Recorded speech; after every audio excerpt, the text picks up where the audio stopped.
राम राम साथियों, भी थाना जैलनाबाद मंडी में 21 अगस्त का सरसों भाव दिखाऊं साथियों। तो सरसों भाव रहेगी 42.38 लेब की डेयरी भाई।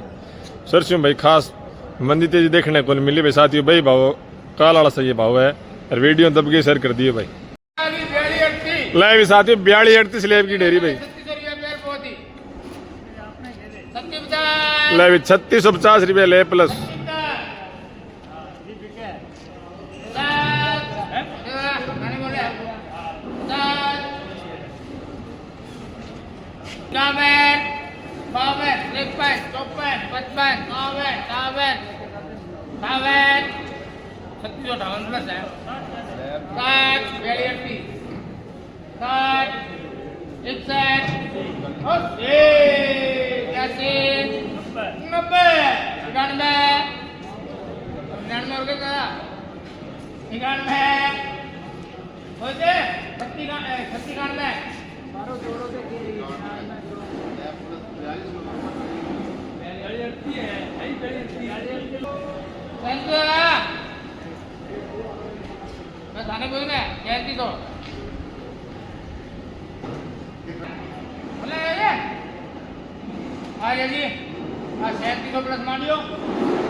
ले भी साथियों 3700 ले प्लस बिकी भाई।